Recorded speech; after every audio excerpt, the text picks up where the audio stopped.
anything that's going to make prescription drugs more affordable, I think we have to look at. And I will tell you that these proposals can get somewhat complicated because the FDA gets involved, and then is there a real safety issue or isn't there a safety issue? But AARP is very good at being able to sort through this.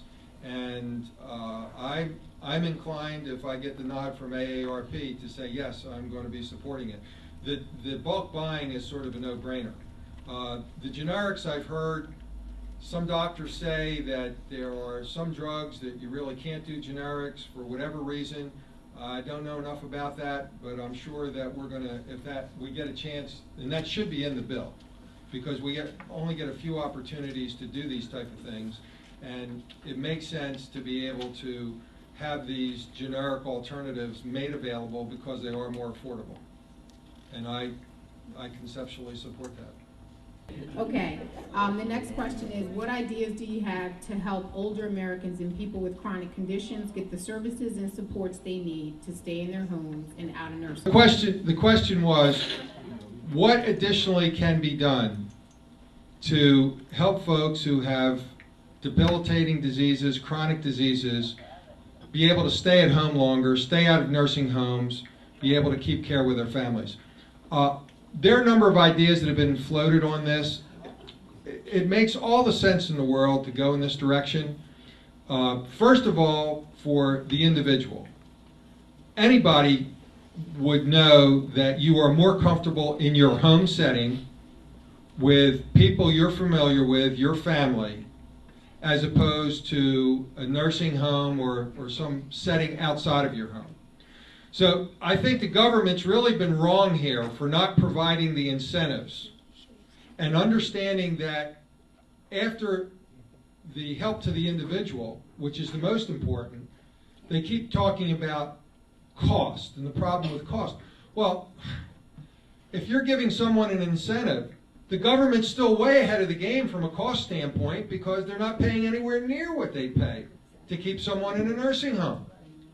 That's when I talked about earlier. You may recall that you have these people who are very smart. They're professors, and they're very smart in these particular topics.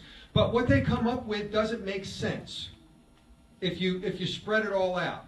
Because having someone stay at home, yes, they should get some help from the government, and the government's still way ahead of the game from compared to what they're paying the nursing homes. So that ought to be something that they include in this bill. Kind of try to set the record straight for what members of Congress have for health care. First of all, you nor any one of the 700,000 people that I represent have ever paid a penny for my health care coverage. I don't have coverage from the federal government.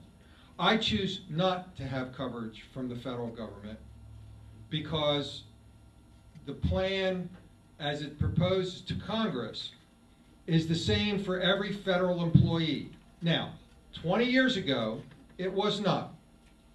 20 years ago, the pension plan was a real sweetheart of a plan. The health care plan was a real sweetheart of a plan. That all changed in the mid or late 80s.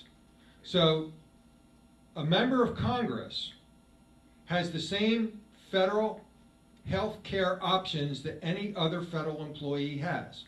There are probably a dozen plans. If you are a federal employee, you have an option to look at the plans. The federal government pays for any federal employee 2/3 of their health care coverage, and that individual pays 1/3.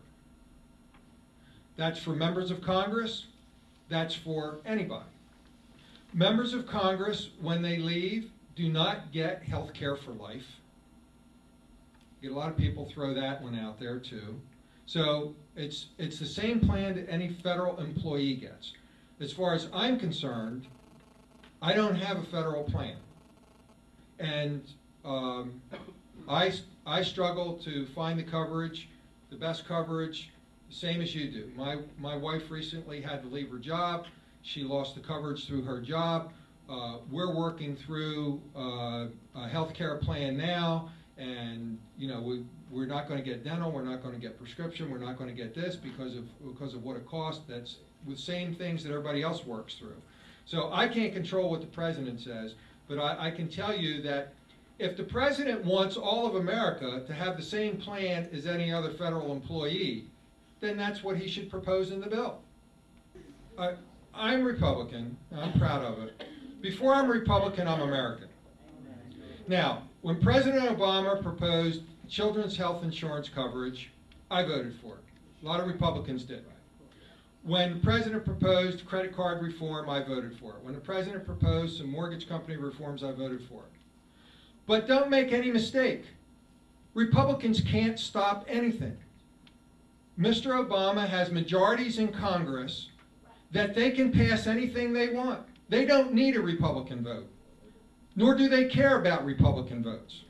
Now, I would not have said this if there wasn't a direct partisan issue being brought up about Republicans opposing something. So not all Republicans will oppose every initiative. I judge it on what it does for you. I judge it on, if I'm going to run into Minnie Calendar on the street, is she going to put her finger in my face and say, why didn't you vote for this, or why did you vote for it? I come home every weekend. I don't stay in Washington a minute past votes. I don't answer to anybody in Washington. I answer to you. I'm happy talking about any vote that I make,